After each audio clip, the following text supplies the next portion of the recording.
Like it's I'm a part of, big reader. yeah, kind Yeah, of. Yep. I'm a big Some of reader. you, Amy, not so much. No, trying to get back into it. Okay, then this class is for you. Um, so reading books, man, or listening to, how many of you have Audible? Yeah. Sometimes that's harder for me. So I wonder if there's like some difference in how we take in the information, you know?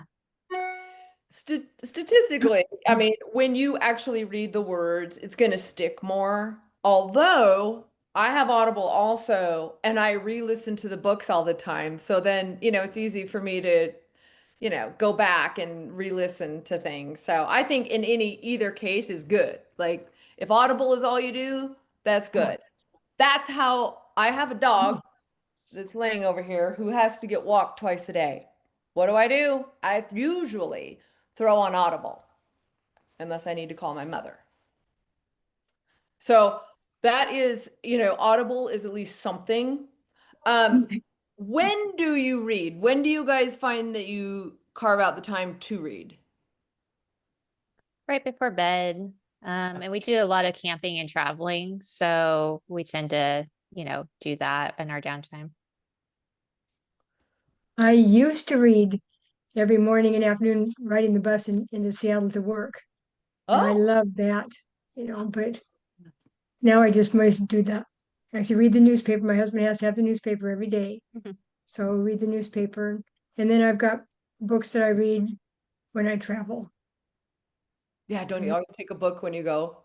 yes, Mm. always. Yeah. I And hate my it. husband loves audiobooks because when he's doing his job and walking around the warehouse, he goes through audiobooks like crazy, 10, 12 hours at a time. Wow.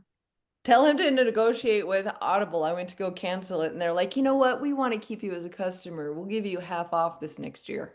Oh, that's good. That's a good idea. A lot of apps and things like that when you call to cancel. They did that with my like the radio thing in your car. What's that called?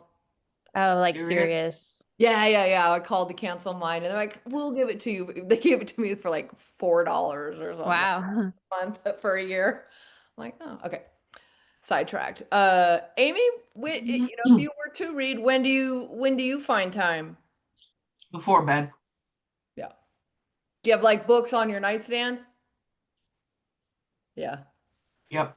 Yeah. Once I And get sometimes going, in the car when I'm driving, because I drive a lot for real estate, right?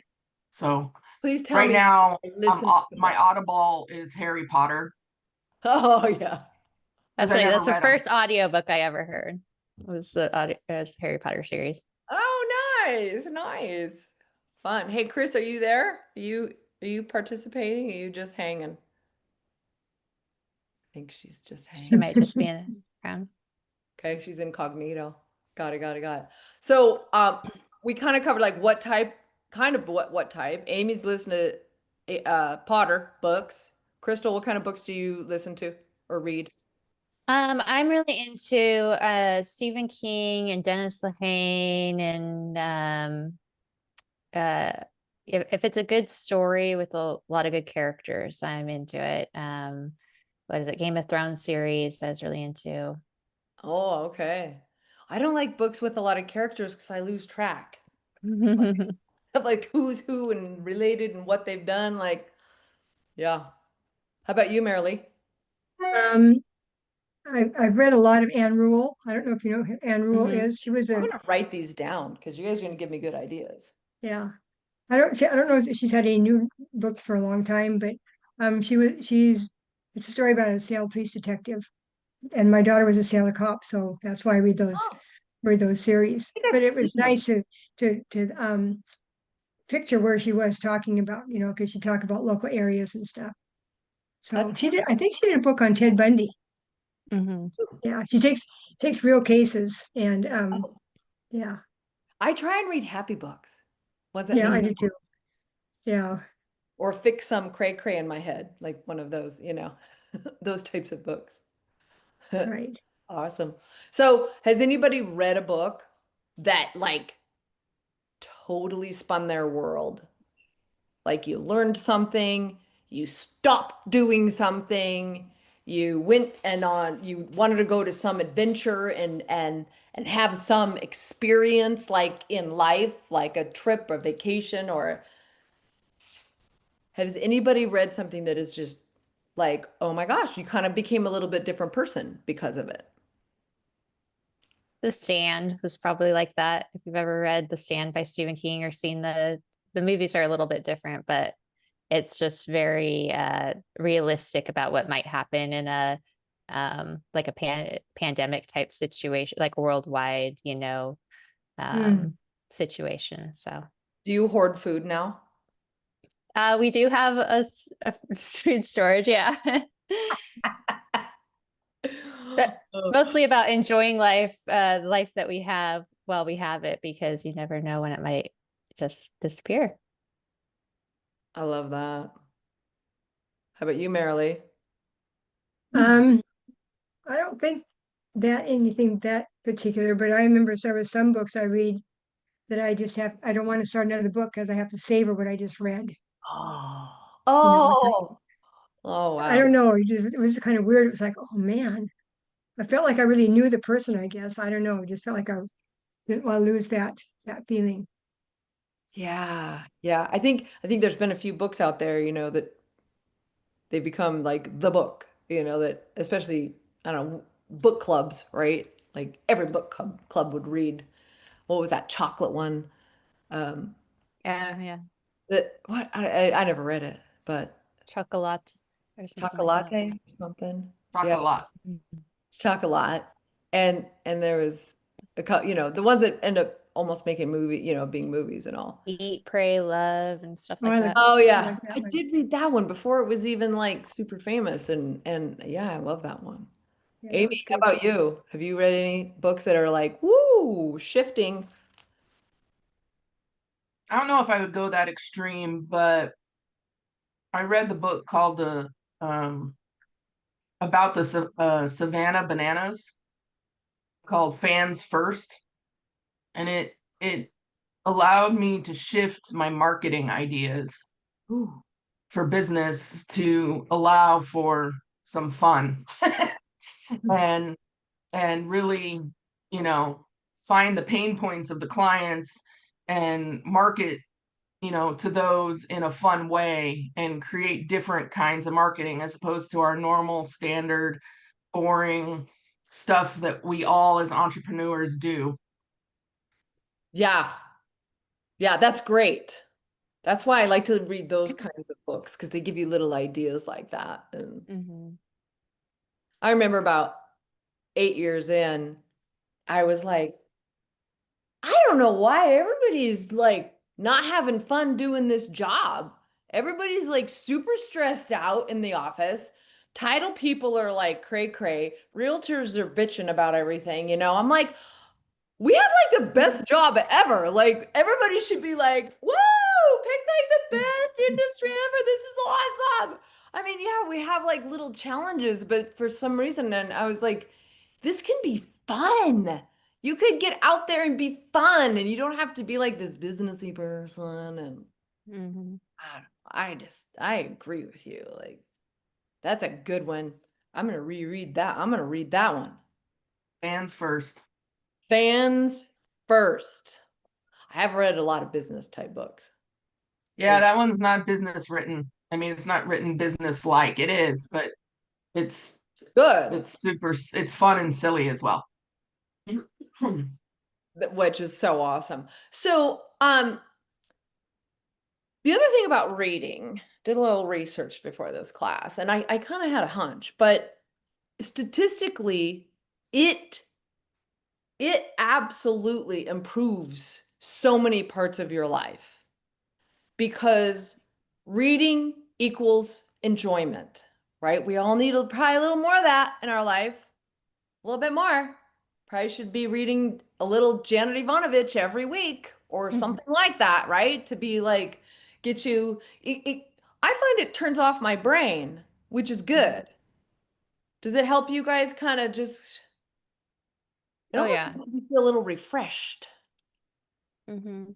Gets me outside of myself. And also, I think that there's so much in reading that relates to language and how we speak.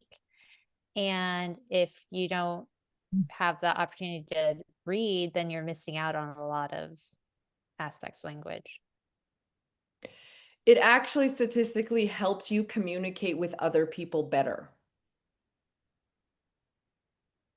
in many different ways, not just like that language in the conversation, but also to be able to have worldly conversations, especially if you read a variety of types of books.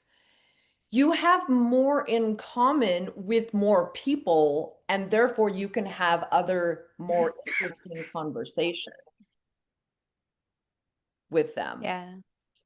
Because Like you're gonna, Stephen King does a lot of stuff up in the Northeast, especially Maine. And I've never been there, but the way that he can do dialogue, you can imagine how they draw out their words and how they speak. And so you can kind of get a feel for that. And it's very interesting. yeah, yeah. It really does. My father had dementia, and statistically also they what was it? I have some notes up here on that. Medical News Today came out with some research, as did Alzheimer's research in the UK, that by reading, but also they added writing and even playing games. You know, like they've come up with that a lot for older people with like the books where there's like crossword puzzles for adults, bigger print and things, and other cognitive games to play. And it does improve memory if you add especially all three of those things. And they said that in the article that I was reading that up to 5 years it can parlay dementia and Alzheimer's. It said dementia, but Alzheimer's is just a flavor of dementia. Mhm. And by 5 years. Mhm. So the use it or lose it phrase, Mhm. totally true. Totally true. How many of you, like, I mean, if you really think about it, when I find that when I don't read, I'll go through stretches for months and I won't be in a routine of reading. But I swear there's a little something that goes on not upstairs about me not feeling as well-rounded and not like I'm doing what I should be doing in my life. Like it's kind of a missing piece of my puzzle. When I read, I feel like I kind of have my act together. Doesn't matter what I'm reading. I just feel like I'm doing something in my life that I should be doing. Do you guys have that at all? Mm-hmm. Yeah, because I've sometimes fill in podcasts with my reading time, and I do feel like I can zone out easier with podcasts, whereas when I'm reading, I tend to be more fully immersed. So Yeah. Yeah. I think it calms me. It It, what? it calms me. It lowers my level of anxiety with business and stuff. I mean, most of the time, if I'm not reading, I'm playing a silly game on my phone on the downtime. Yeah. And I mean, that doesn't calm my anxiety. Usually it stresses me out because now I'm pissed because I can't get past a level or something.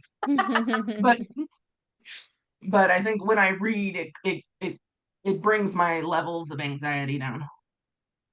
Well, it I does see that. because it does increase everybody's level of enjoyment and relaxation. So it's going to bring that down, and that the whole mental well-being is tied to reading. I don't read any Stephen King books, though. I only read like business, things that are funny or things that are informative in some way. They and I were wish I could get more into that because there's like a mental block maybe for me to kind of I like to get like advice and information in person, And I think that it would probably be helpful to read more. Maybe it's more like an enjoyment thing where I like to read for fun, and then, I don't know. You might be shocked. I'm gonna at the end, I'm gonna list a few of my books that I've read I was hoping you would. and why. And why. And then I can go over more, just that's in my Audible and in my house. And, um, you know, I think it, I had to make myself go read fun books that weren't Janet Ivanovich. That was like the only one that I knew that was like fun. And I would grab one of those every once in a while. But I was the opposite. I only read business type books, like mental stuff. Mhm. You done a lot of that, Marilee? No. Most of mine have been for fun. Yeah. Nice. But yeah, but they were a lot of detective things, where they're solving problems and stuff. But So you like those? yeah, I was on the bus one day riding and I was reading, I remember who the author was. And I got so involved in my book. Pretty soon I heard, lady, this is the end of the line. I had to get off the bus That's and then either great. go across and get on the bus going northbound then if I get to work, or walk. So that happened to me a couple of times. I thought now I'm really aware, when I became much more aware of what I was reading and concentrating on where we were on the bus route.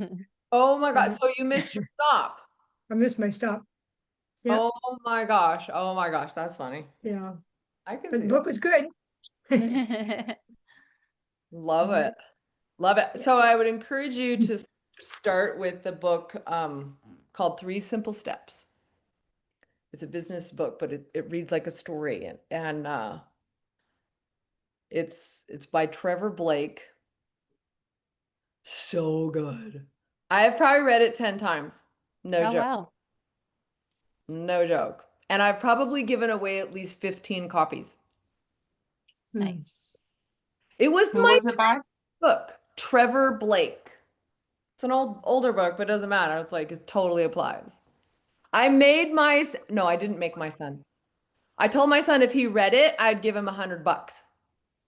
That's how much I wanted Good him to read it. incentive. And he did. And he did. And it really pivoted his whole world with what he reads. Not he wasn't a big giant reader, but he was a good reader. But I wanted to introduce him to reading that type of book because it's Mhm. those types of book has helped me be, you know, successful, and it's helped me have new experiences, and has helped me be a more well-rounded person. I think I was a very shallow is not the right word, but a very linear person, when I entered the business world. And it's really been like, oh my God, like there's some wonderful things. So, let's see, I'm looking at my notes. Can I ask a quick question? Please. What was your kind of transition that helped you be able to read Like when you to were struggling? actually learn how to read. Hmm. Um, right out of high school, I went on a outdoor wilderness program. Have you guys heard of Outward Bound? It was It very, very sounds familiar. Yeah. it's very popular outdoor kind of school that kids would go on, and there were like courses in rock climbing and whitewater rafting and whatnot. And you could pick, spelunking, you could go mountaineering, and parents would pay money and send their kids on these outdoor adventures. It was, a course, a class. I went on something similar. It's called Knowles National Outdoor Leadership School. Because I was kind of lost after high school. I didn't know really what I wanted to do. My parents had never taken me to any college to even look at, which is so weird. My dad was a doctor and my mother was a nurse. And I think they honestly kind of thought I was stupid and that I couldn't do it. And so they never even talked to me about college. I graduated and kind of went, do I work at Dairy Queen? What do I do? Didn't do it. So my brother had gone on an outdoor wilderness adventure for like a month. He went kayaking down in Baja. He got back. He actually hated the experience, but I don't know, maybe I'm more outdoorsy or whatever. And so I signed up for a full semester, is what they called it. And it was 3 months living out in the wilderness doing crazy stuff like kayaking and cross-country skiing in Yellowstone for 3 weeks, you know, Nice. and like rock climbing, hiking in canyonlands for 3 weeks, and you fasted for 5 days. Like it pushed you hard to do all these things, and you got college credit for it. So for me, I was like, well, I'm kind of going to college, but it's outdoor stuff. I'm like, okay, I was pretty outdoorsy, so I'm like, I'll go do something like that. Well, that experience, because I had zero confidence as a human being. And that experience, I came back, I'm like, I think I could be like the president of the United States right now. Because I had conquered all of these things. Because it was very mental also. Because we had to figure out how to get along with everybody that was on this trip. And there were people from all over the United States, like all in different paths of life. And I learned a lot from them. But you know, I came back with a different human being. And so I signed up for college. I had to take the placement test, and I'm like, oh my God, I'm not going to even get placed anywhere. Well, I did in the bottom of the barrel. I just had to pull up my big girl panties then and go, you know what? You're right. I don't know how to read this. I got to go figure it out. And I finally got the confidence to ask for help. And I just sucked it up. And I lived in the writing reading lab. I like got out of class and went straight there and talked to Mark every day. So I got the confidence to just be like, I don't want to be like this anymore. So that, That's great. yeah. Yeah. Ended up getting my master's in education, and that was like one of the most proud moments of my life. Yeah. Very Of cool. overcoming that. Yeah. Okay, so some of my favorite books, and I want to hear what your favorite books are too, you guys. I'm just, yeah, yeah, yeah, yeah. Yeah, I like favorite books, you guys. I'll list a few of mine, but I would love to hear what some of you are too, because I'm writing them down. I always want book ideas. All right, so, and I'll tell you why. So the first one was um the Trevor Blake book it was the very first one that I really read that pivoted my life. And I was like, oh my gosh, it's a killer story of this gentleman who is a billionaire now. And he grew up with a dad who was a piece of work that provided nothing to the family. They were like living in barns and having no heat, and he was being made fun of all the time because he didn't have the right clothes, and he didn't have shoes a lot of times, and there was like the he didn't live in the United States. He lived overseas, and there was the haves and the have-nots, but there's also a lot of prejudice, and so he would get picked on all the time. And he learned a trick. He learned a trick to put a bubble around himself, and he would imagine that there was a bubble, and the words that were being pelted at him couldn't ever get in. And he kind of made up this whole little like world on how to function so that words would not hurt him and they would not change his way of life and his way of thinking. He ended up being like the only like person in his family and even in his region and in his like the type of person that he was, and got into a version of like West Point. It was overseas though, so it was something different. And his mother had horrific cancer the whole time. And he learned from her because the doctor gave her like a year to live. She made a choice to live until all of her children had graduated high school and preferably college, but at least high school. She wanted to live that long. Her youngest one was like 2, and she did. She lived that long. And he would watch her talk to, God in their case. That's what they were believing is like, I'm not ready to go yet. She would have struggles, right? And she would like point up, and he said that he saw her a couple, 2 or 3 times do this and point up like, it's not my time. This is not my time. I'm not going right now. And so she lived like, I don't know, 18, 19 more years. And it's just an amazing story of what he was able to do with his mind versus what was going on around him. So that's at the top of my list. Um, Another one, 8 things to know about where we go. And my husband is Catholic. He has a full plan of what's going to happen. I've been a tweener. Grew up Methodist, wasn't really sure, but I kind of started in the last like probably 15 years believe that there is this energy out there, and there's definitely, there's a way, there's an energy that I do believe that could be this afterlife. And this, it's a great story of this lovely lady who actually lives here in Sedona. And it's a conversation with her and her mother who had passed, because they do believe in the afterlife. And there is no way she could have made up this conversation on her own. And it's a conversation with her asking her mother, who's passed, and her answering it. Like, what is it like? What's it like over there?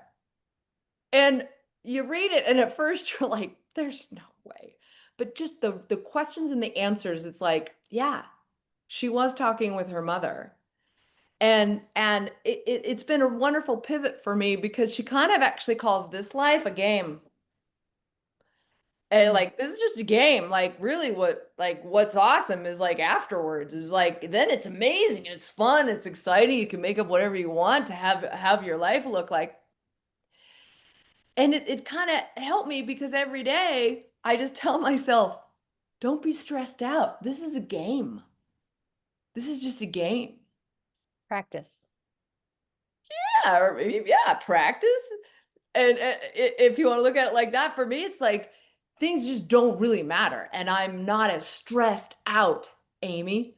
I'm not.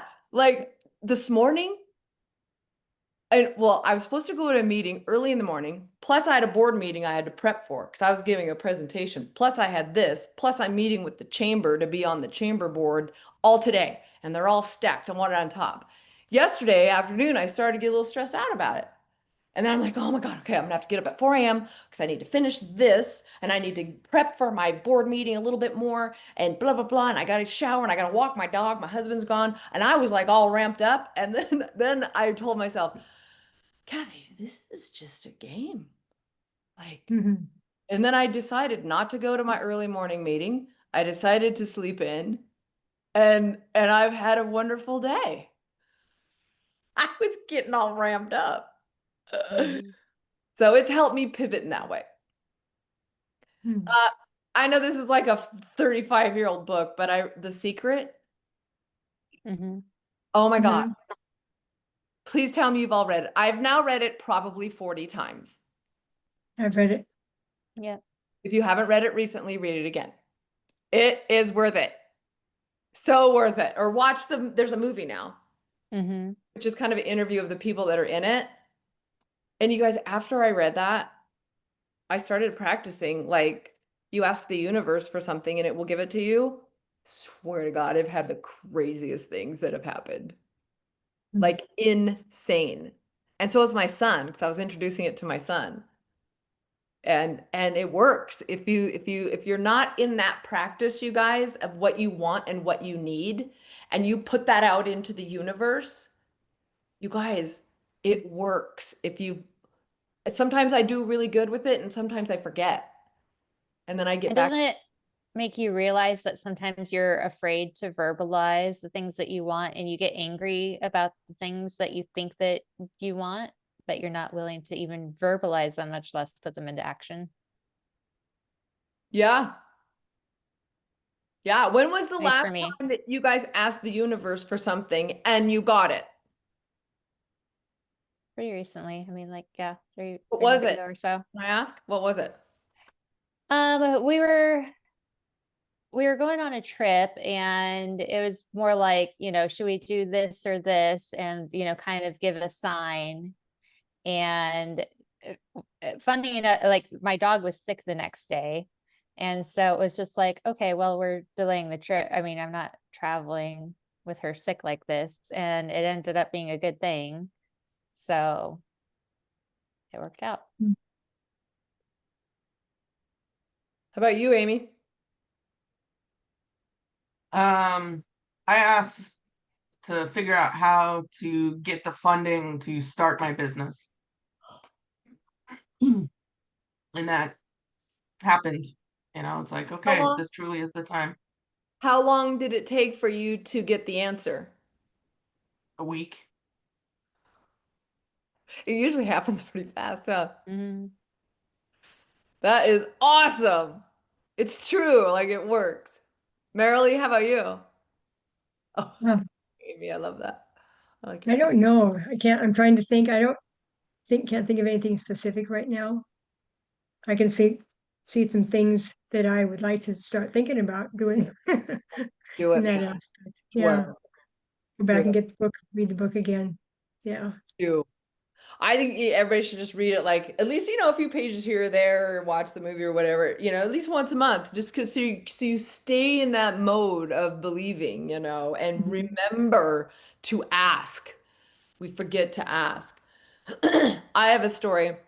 It's actually not mine, it's my son's, but I taught him this, right? And so this was 3 years ago. And my son was a believer, he'd started to put things out in the universe. Well, his dad got drew the a permit to go down the Grand Canyon, which is 21 days. Well, they went 18. So it's a big deal, right? So he was kind of going through his equipment. He's a kayaker. He was planning on kayaking it. And there's these kayak shoes that I'd purchased him a few years before, but like probably he was in high school and they were worn out.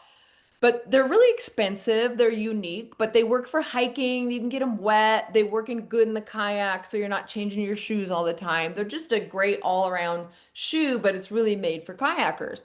And they're like 150 bucks.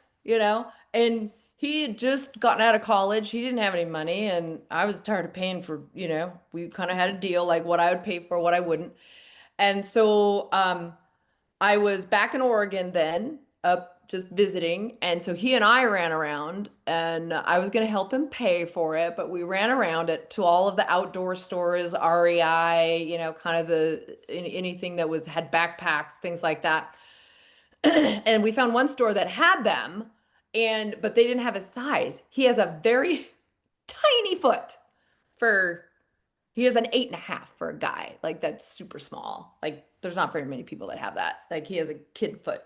And and then they had like four different colors. And so they didn't have it. We went online, but we were concerned it wouldn't come in time because he kind of didn't jump on it when he should have. And then he went to like I had to go. He went to two other places that were like kayaking, rafting places. They didn't have any. They didn't even carry them. And so he went to this restore, like a sports recycle store. And he called me and he was like, Mom, I sat outside. It's like Played Again Sports or something. I sat outside Mhm. Played Again Sports. He goes, I sat there in my car and I envisioned that they were going to be there, that they were going to be 8.5s, and they were going to be a certain color, and they were going to be super cheap and in good shape. He goes, I walked in. I went to the shoe department. He goes, Mom, they were right there. It was the color, it was the size, and they were 35 bucks, and they were brand Wow. That's awesome.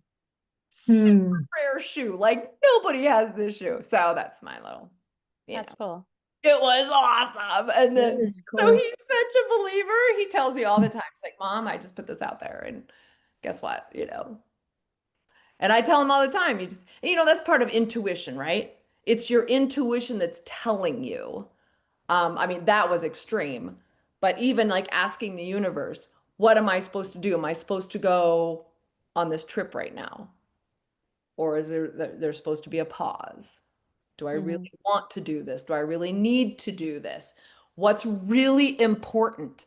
If you listen, if you listen to what your brain is really telling you, like it will give you the answer that you need. It doesn't even have to be confusing. You don't even like, don't second guess it. How many of you have second guessed something? Oh yeah. Yep. All day? Every single time when I second guess myself or I talk myself out of something, I regret it because it's the wrong decision. Wrong decision. All right, next one. Oh, the Book of Joy. If you want to get a little more happiness in your life, a little more contentment, a little more some boundaries, you want to make like your life a priority to just go up to the next level. I calculate my life on a scale of 1 to 10, and I assess myself every few weeks. What number am I at today? When it comes to the level of joy, contentment, happiness, fun, like, is this really how I want to feel? And a lot of times I'm at like a 7. A lot of times. The Book of Joy helped me get more often at least to an 8. And the Book of Joy is written by Douglas Abrams, who interviewed Desmond Tutu and the Dalai Lama. Like, I'm not even a religious person per se, but and I'm still the same, but their outlook on life and how they got where they are and all the pain and suffering that they have seen and experienced, but how they manage it in their head is just awesome. Even if we did 10% of what they did, like our lives would get to that next level. So that's a good one. How many of you follow Mel Robbins? Any of you follow Mel Robbins online? Mhm. Oh, she's a good one, you guys. You should follow her on Instagram, Facebook, wherever you are on. Every day she gets on and she just says a little something about it's usually her life. She's like, yeah, I was at the store the other day and oh my God, this is what happening. This was going on in my brain and this is how I managed it. But she wrote a book called Let Them. Mhm. Oh, I have heard of that. Let Them is so good. It is really, really a home run. It's helping me, honestly, in my relationship with my husband. Not that we have like troubled waters, but he does things every once in a while that I'm like, please stop doing that, right? This is basically about let him, and I actually had a conversation with my husband about it. And it's about letting people just live their life and don't let it stress out yours. And you can choose to stay in that space with them, or you can choose to not be in that space with them. But let them do, say, and be whatever they want because you can remove yourself from it. You can also stop caring. Stop caring so much. I needed to do that with my husband I needed to do it. I was caring too much about the fact that he wasn't putting the lids on the jars when he would put them away or on the Tupperware. Just let him not put them together. Whatever. I'll do it later. It takes me 60 seconds, whatever, you know. Let him go hunting for 3 weeks. Enjoy it. I have the house to myself. Don't worry about it. Because for me, 3 weeks is a long time because he doesn't get paid if he's not working. And, and he takes a lot of time off work. But I'm like, you know what? It's not going to change my life. It's not, what's $100 here or there, whatever. So Let Them is really great. I need to send it to my ex-husband. He gets wound up by anything and everybody so Let Them is good. Oh, here's a killer one, Why We Sleep. Game changer. Why We Sleep by Matthew Walker. You guys got to read that one or listen to it at least. It shut down my scrolling at night. I now go to sleep or get my batushka into bed in a range of time. I'm not doing this. Sometimes when my husband would be gone, I'd be scrolling till like, I can scroll till 2 o'clock in the morning. It's awesome. No bueno. It affects your weight. It affects your mental health. It affects your joy. It affects your relationships, your communication, your productivity, everything. And it really is even like if you go to bed at 9 o'clock one night, 11 o'clock the other night, then 8 o'clock, then this, you should always go into bed within 1 hour. It even gave real good secret and tips about traveling like overseas. If you're going overseas, like what happens with your brain and how to kind of help yourself not have the jet lag. If you were, flying across country and you're in a different time, in an extreme time zone. He's like, yeah, this time, if I'm going this direction, I always take a melatonin at this time. It helps me at least calm down, kind of rest my brain. And he's like, on the way back though, I don't take it. But he has tips like that in there. Die with Zero. Die with Zero, Bill Perkins. It's really about obviously it's kind of says it in the title, but don't squander your money, but also don't be stupid about it. But go have fun now. It's kind of like, we're not going to live forever. Mm-hmm. Stop putting off going on a trip. Stop putting off, taking up a sport that might cost money, like you want to get into horseback riding or you want to learn how to fly a plane or whatever. You want to pick up some cool activity, but you're thinking, oh no, that's going to cost 500 or 1,000 or, 5,000 or whatever. Like live your life. I've actually found a lot of opportunity in that. So I feel like my husband and I used to hold ourselves back because of that. And then when we stopped that mentality and just started doing things, it really opened up a lot more opportunity business wise and personally for us. And it stopped being so much of an issue.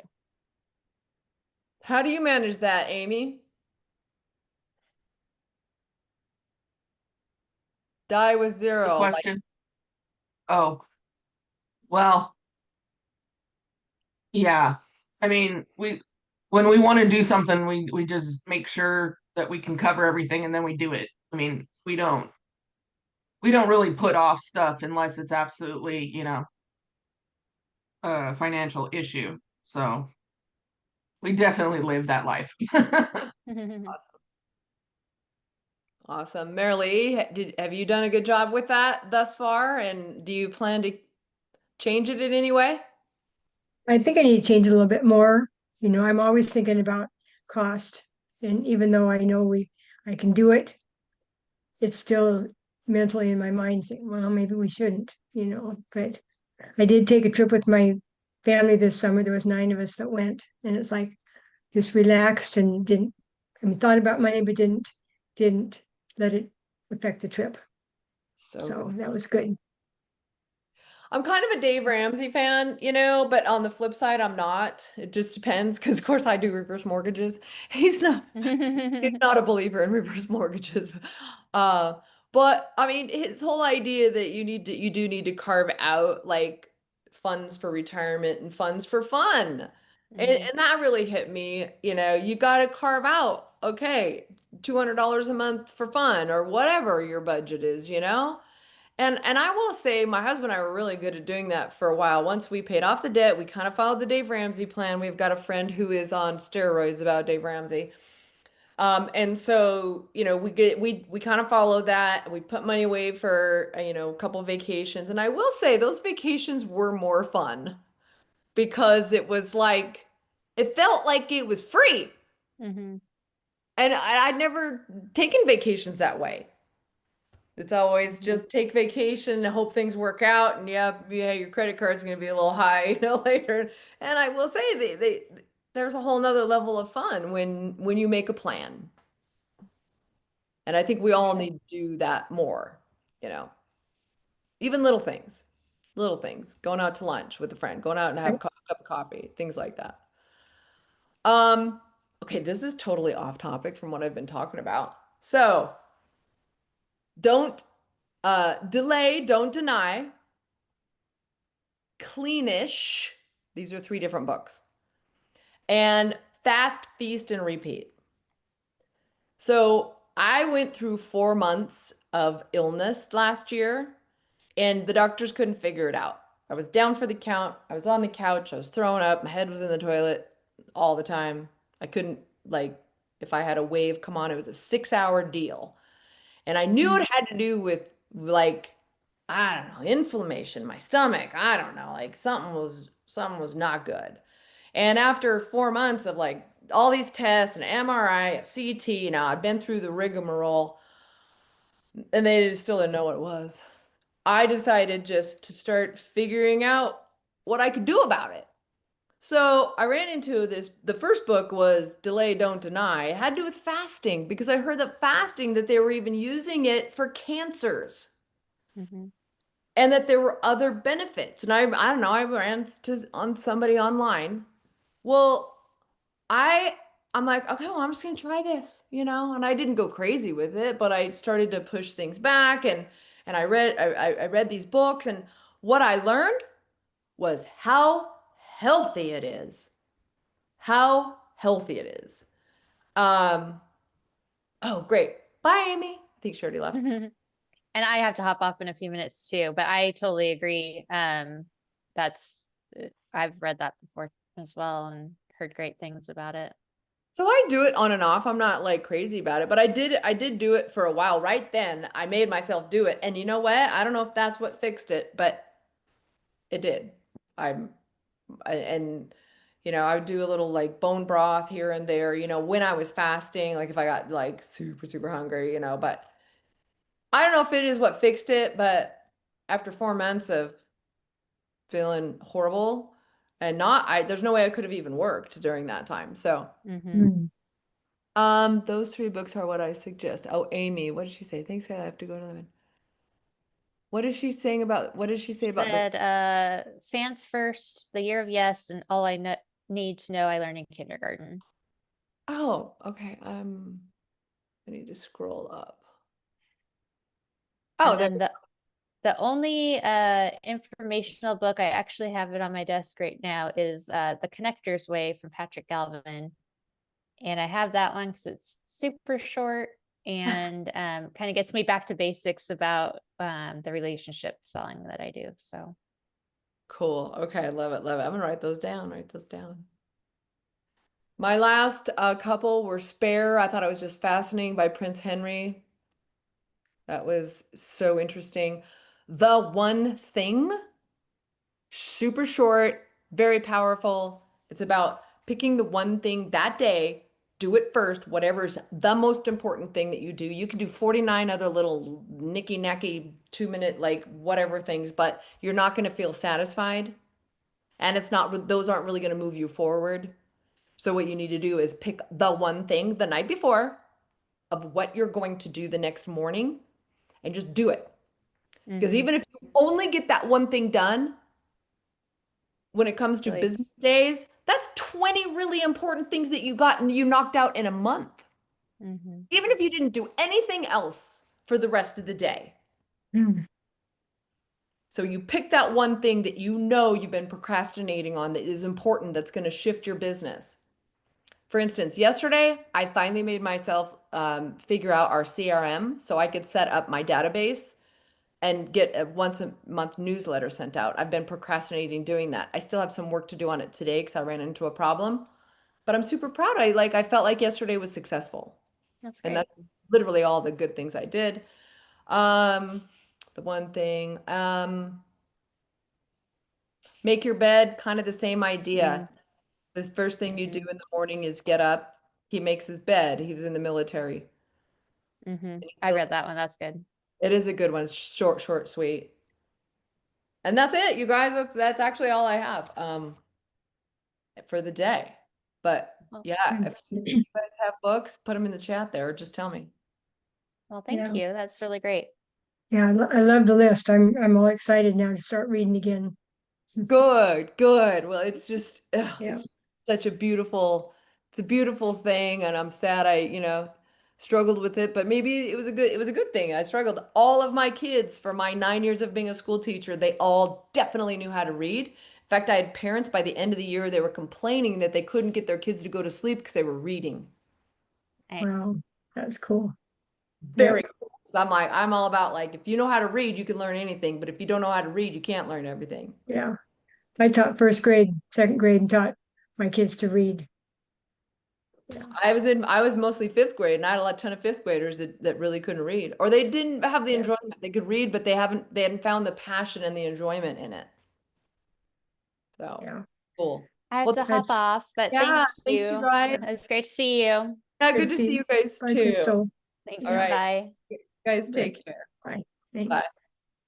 But I taught in the central area of Seattle, and so I had the Oh, slow learn. I took the slow learners class, and there was another teacher and I that developed a program that took the first and first graders 3 years to get to second grade. So oh yeah, and, that's that was back with the readers, Tom, Dick, and or no Tom, oh, oh yeah, I know. Dick, Jane, and Sally, and Tom, Yeah. Betty, and Susan. Yeah, Oh and yeah. I took the people's names out, and I made them write. They had a story about their name, so they were the story. Oh, that could be so helpful. I could see how that could be really helpful. They get Yeah, connected with the story then. yeah. Then they had to draw a picture to go with it. I pretty much made them their own readers. So Oh, that is so good. So good. yep, Yeah, reading. It's just it's been quite a ride for me and I'm so glad that I have pivoted. My husband doesn't read and I'm trying to kind of like figure out how to help him. He actually has mhm, read like two books since I've known him, which is over 15 years. yeah. But he's reading a But, book called Breathe right now and the importance of breathing. You that would know, be a good one too. breathe. It's really good. Like he's taught me a lot about the quality of your breath because a lot of us are doing like